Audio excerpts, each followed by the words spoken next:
आणखी एक महत्त्वाची बातमी, इंग्लंडवरून येणारी शिवरायांची वाघनखं साताऱ्यात आणली जाणार आहेत। साताऱ्याच्या छत्रपती शिवाजी महाराज संग्रहालयात ही वाघनखं ठेवली जातील। तर संग्रहालयात वाघनखांसाठी विशेष दालनाची सोय देखील आता करण्यात आलेली आहे। तर इंग्लंडवरून येणारी शिवरायांची वाघनखं आता साताऱ्यात आणली जाणार आहे। साताऱ्याच्या छत्रपती शिवाजी महाराज संग्रहालयात ही वाघनखं ठेवली जातील। इतिहासाच्या अनेक घटनांचा साक्षीदार असणारा सातारा जिल्हा आणि या सातारा जिल्ह्यातच सध्या जे महत्त्वाचं काम पार पडत आहे ते म्हणजे छत्रपती शिवाजी महाराज संग्रहालयाचं काम जे आहे ते आता अंतिम टप्प्यात आलेलं पाहायला मिळत आहे। एकूणच सांगायचं झालं तर जवळपास 2.5 टनाचा दरवाजा जो आहे तो या ठिकाणी उभारण्यात आलेला आहे आणि इथूनच हा मार्ग जो आहे तो आतमध्ये संग्रहालयामध्ये जाण्यासाठी आहे। एकूणच दुसऱ्या बाजूला सांगायचं झालं तर अतिभव्य असं संग्रहालय जे आहे ते साताऱ्याच्या एसटी स्टँड लगत असणाऱ्या हजेरी माळा या परिसरात आहे।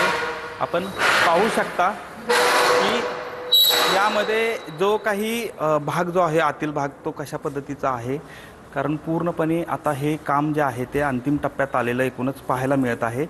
खूप वेगवेगळ्या बंदुका आहेत, जवळपास 8 ते 10 फुटापर्यंतच्या या बंदुका आपल्याला या ठिकाणी संग्रहालयात पाहता येणार आहेत आणि हेच आता काम जे आहे ते अंतिम टप्प्यात आलेलं पाहायला मिळत आहे। एकूणच सांगायचं झालं तर या आठवड्यात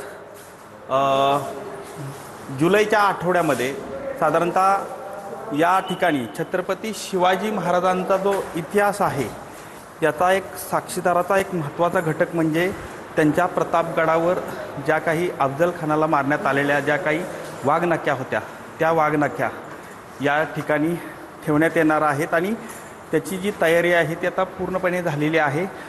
छत्रपती शिवाजी महाराजांचा खरा तर हा इतिहास म्हणावा लागेल आणि त्या अनुषंगानं इथं या ठिकाणी तयारी करण्यात आलेली आहे। कॅमेरामन तुषार जाधवसह संतोष नालावडे, TV9 मराठी, सातारा।